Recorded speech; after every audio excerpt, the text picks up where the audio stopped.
I'll admit it'd been a tough year, not just for Lori, my wife, but all of us. For 16 years, I'd worked for Van Screw and Nut.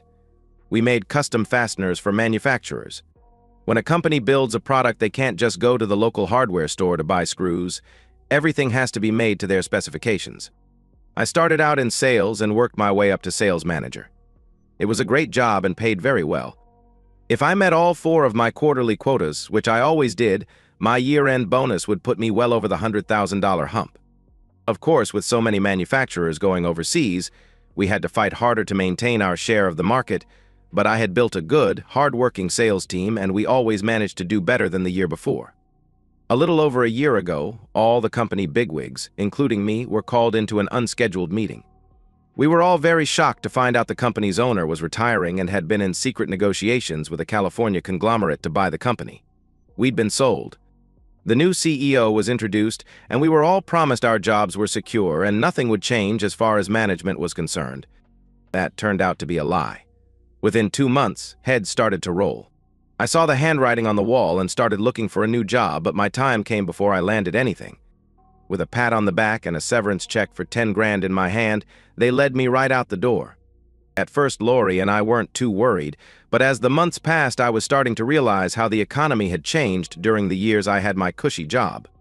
Not only had a lot of the manufacturing gone overseas, but a number of the domestic firms that were left were buying their fasteners from overseas.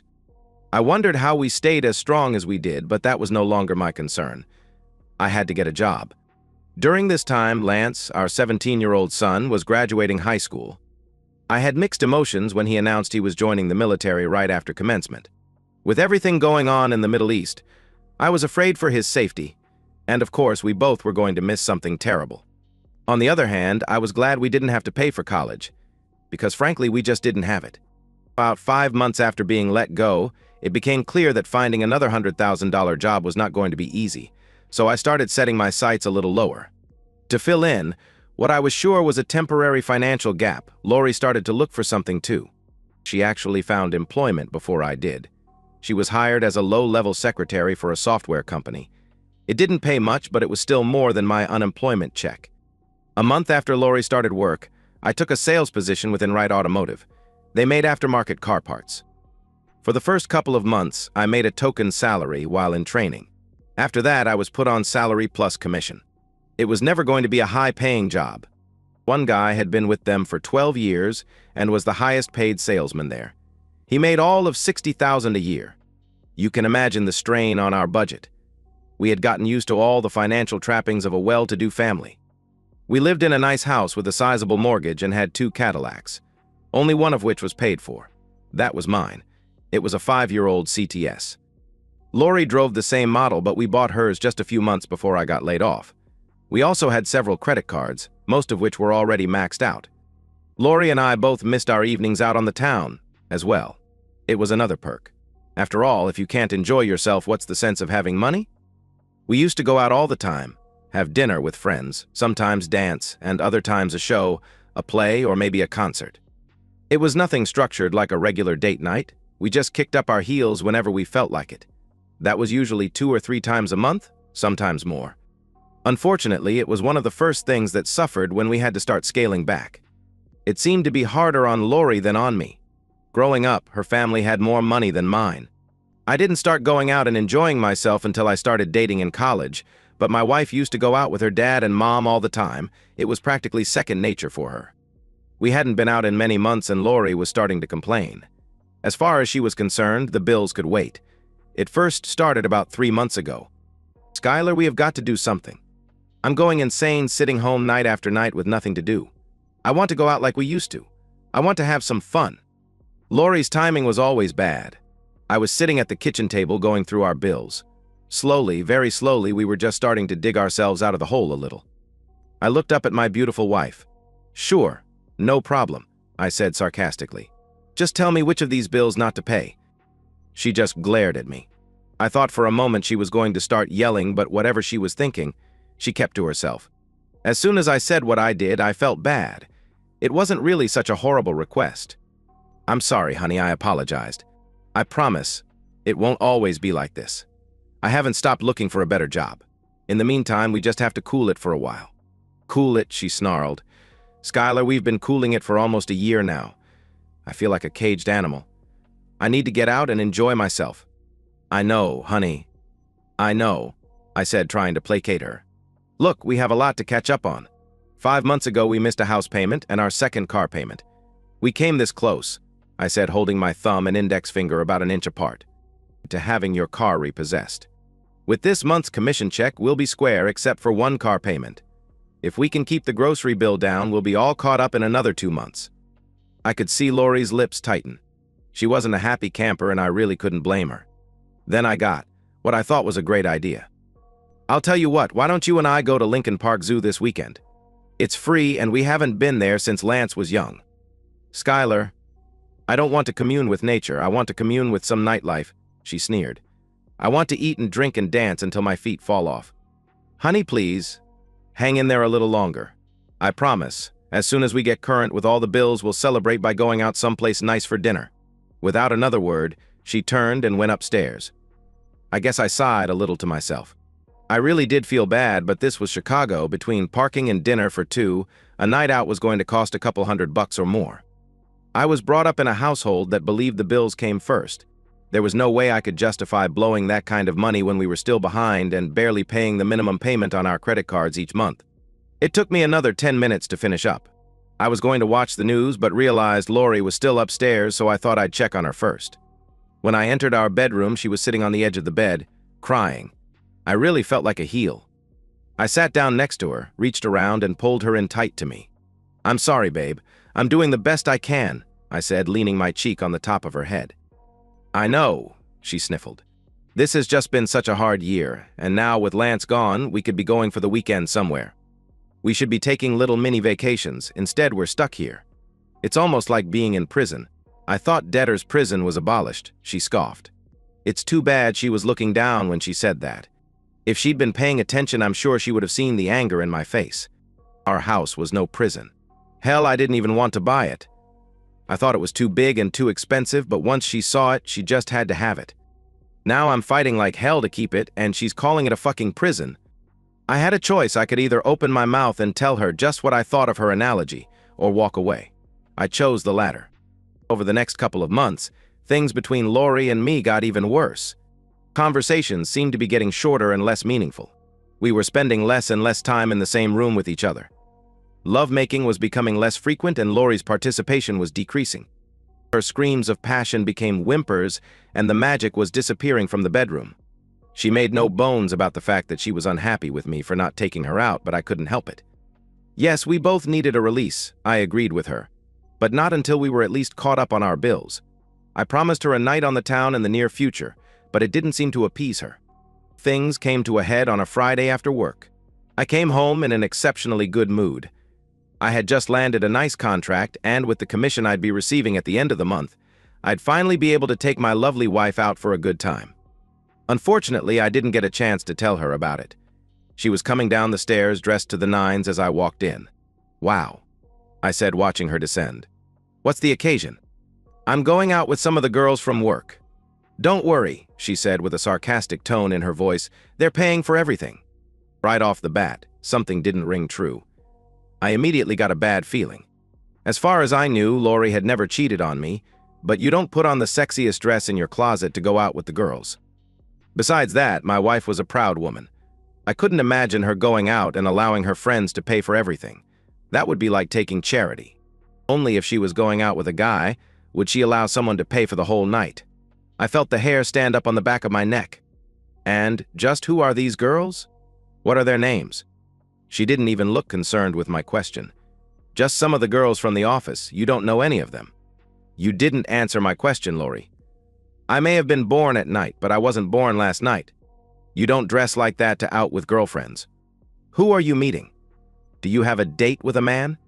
Oh, don't be silly, she said nonchalantly.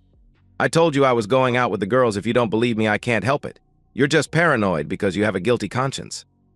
Just then I heard a car horn. I looked outside and saw a cab in our driveway. You're taking a taxi. Yeah, well, I intend to enjoy myself tonight. Heaven knows we can't afford a DUI, so I thought it would be the smart thing to do. I suppose the girls are paying for that, too? I angrily asked. As a matter of fact, yes they are. She leaned over and gave me a quick peck on the cheek. I have some leftovers from last night in the fridge. You can heat them up in the microwave. I may be pretty late, so don't worry about waiting up. And with those parting words, she was out the door.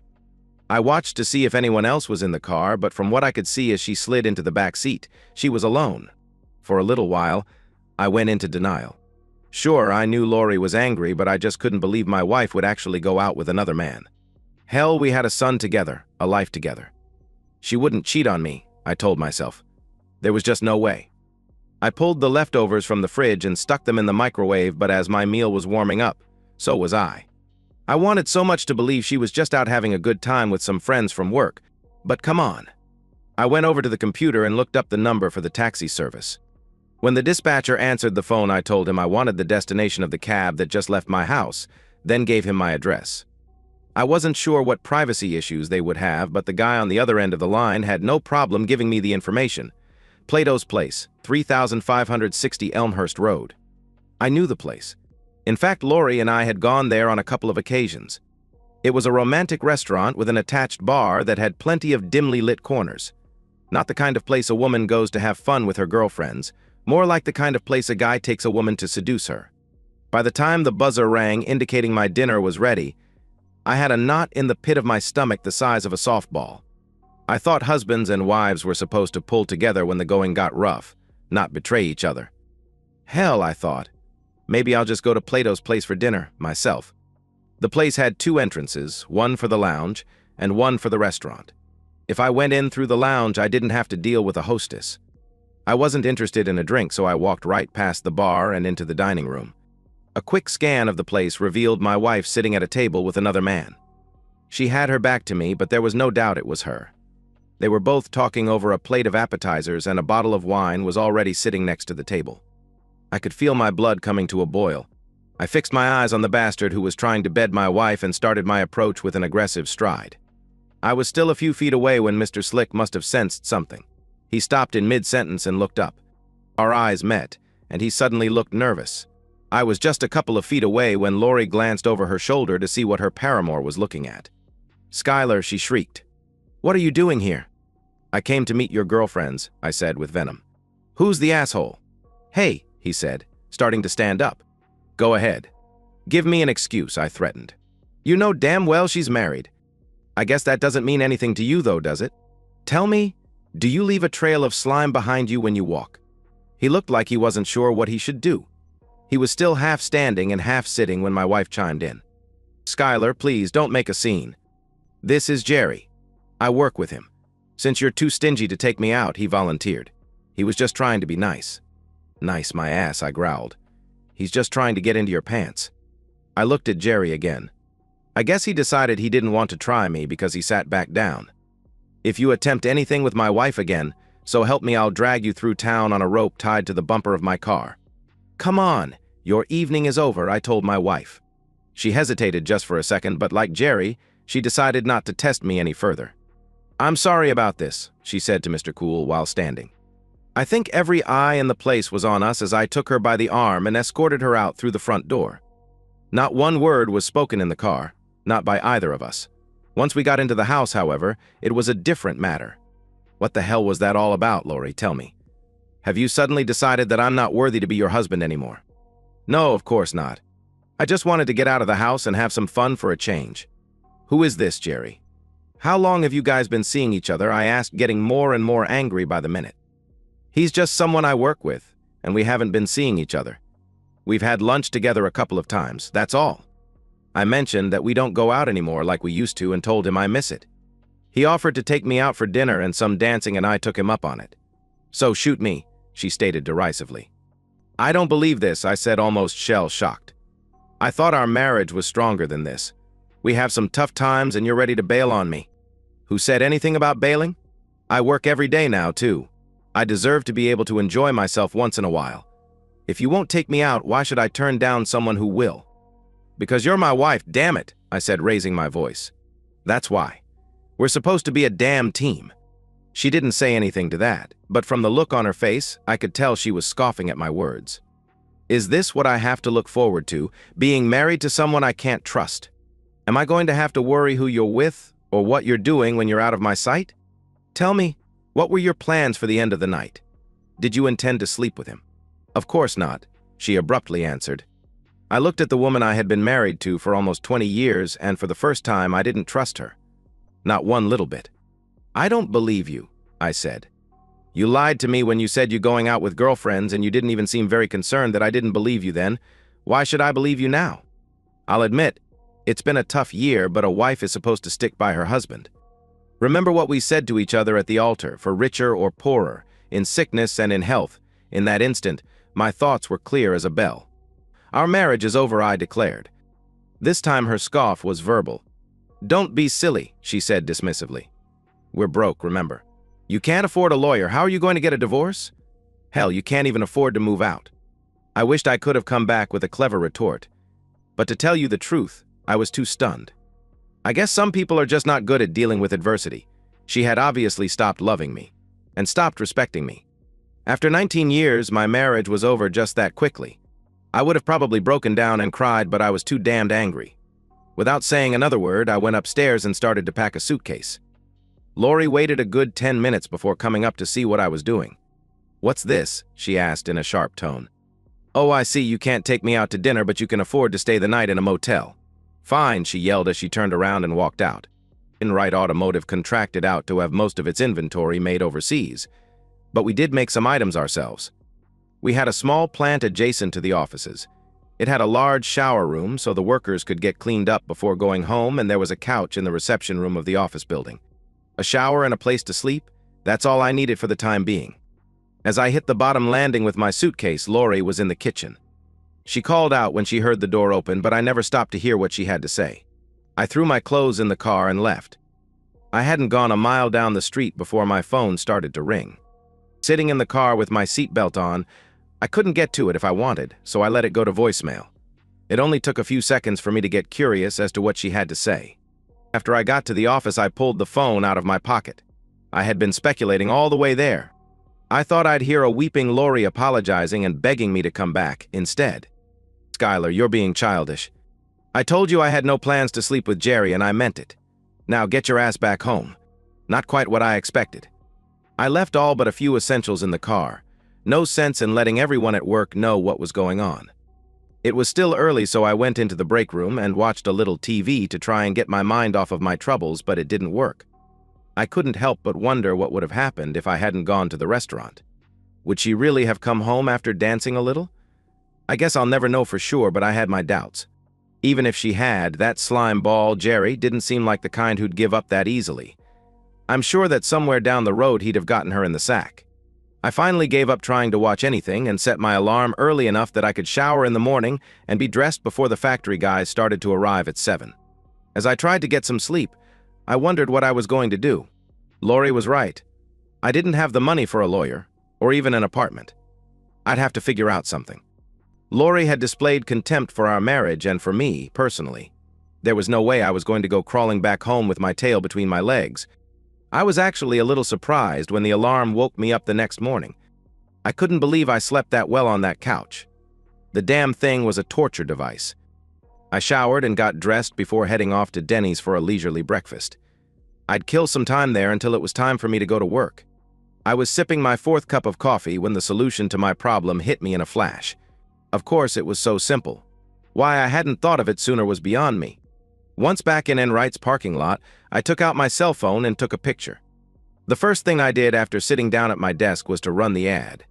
2 days later, I took the afternoon off. I had a few errands to run. Knowing Lori would be at work, I drove over to the house and found the papers I was looking for in our personal filing cabinet. I grabbed the spare set of keys on the way out. Later that day, I checked into a motel and called Lori. As soon as she heard my voice, she started in again. It's about time. Are you done with your little hissy fit now? I can't believe you couldn't find the money to take me out to dinner, but you can stay in a motel for 2 days. Actually, I said, cutting her off. I stayed at the office. The office. Yeah, they have a shower, a nice comfortable couch, and a TV room.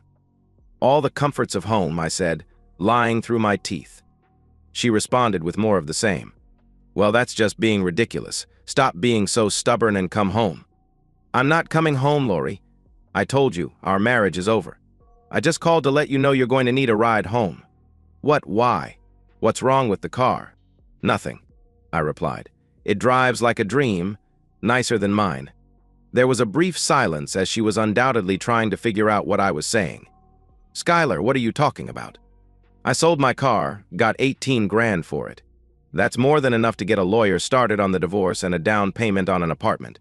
Of course, being in sales, I still need a car, so I took yours. I stopped by the house earlier today and got the titles to both cars and the spare keys to yours. Skylar, she shrieked. You can't do that.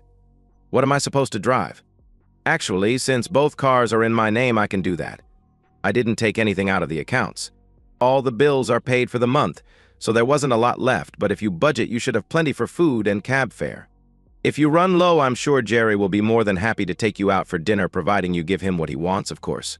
Suddenly, it was with a much subdued attitude with which she spoke. Skylar, please don't do this. I never thought you'd really go this far. I'm sorry.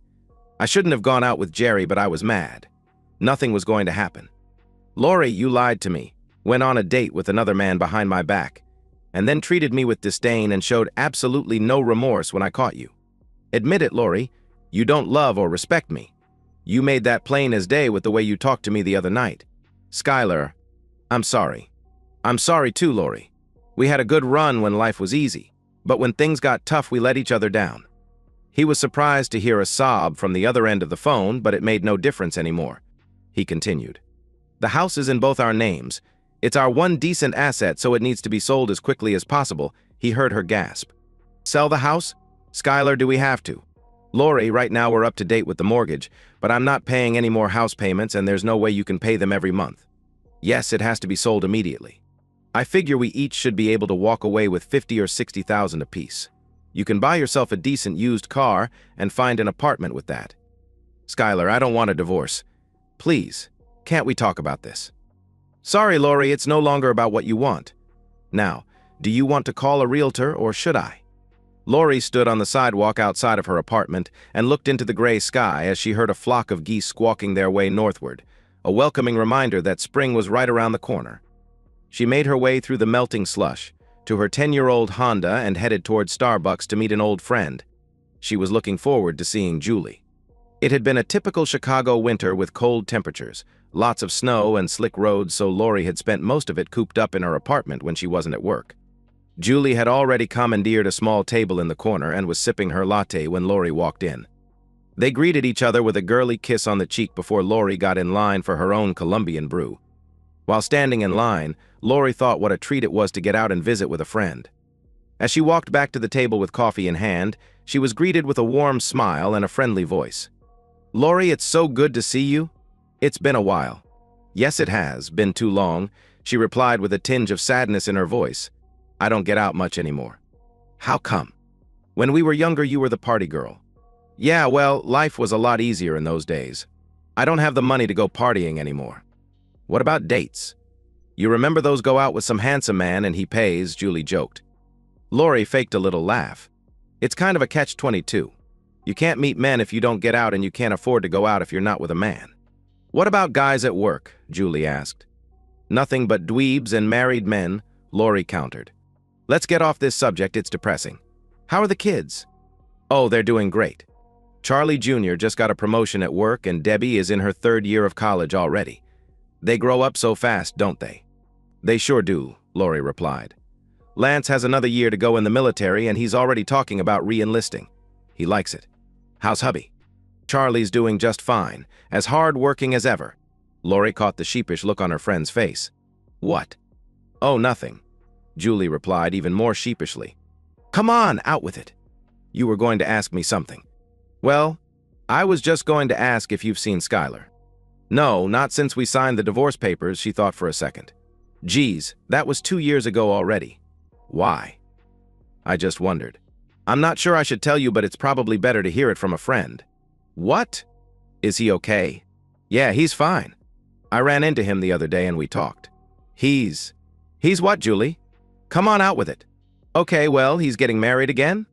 Even though she knew it was over a long time ago, the news was still hard for Lori to take. She felt her eyes instantly starting to water. Her voice dripped with sadness. It doesn't surprise me. she said softly. He's a great guy. Her eyes drifted downward as she admitted, "Sometimes I think back at what we had together and I wonder how I could have been so stupid."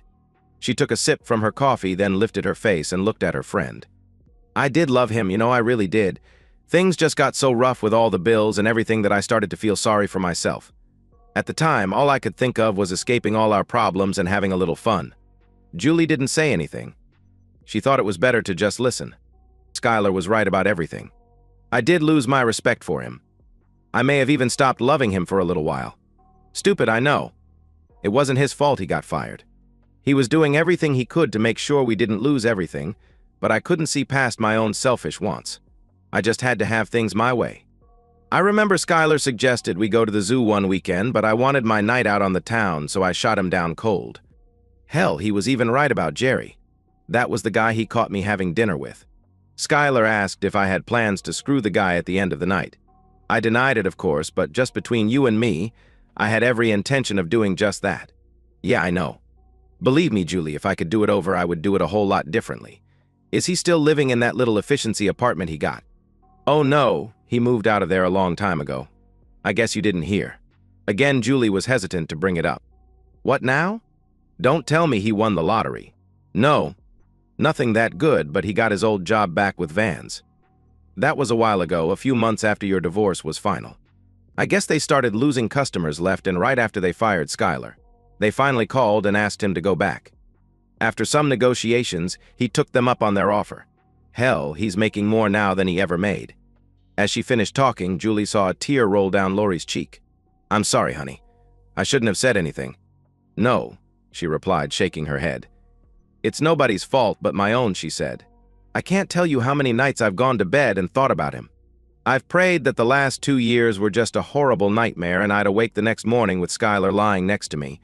But then I wake up and have to face reality again. Lori picked up a napkin and wiped away the tears. I'm happy for him, honest. Tell him that for me if you see him again, will you? I will, honey, Julie responded with sympathy. The girls changed the subject and talked about a variety of other things.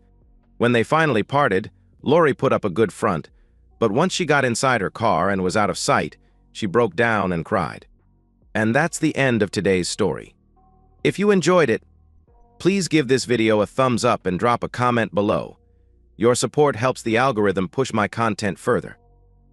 If you're new to the channel, don't forget to hit that subscribe button. It really helps me keep creating more stories for you. Thanks for watching, and I'll see you in the next one.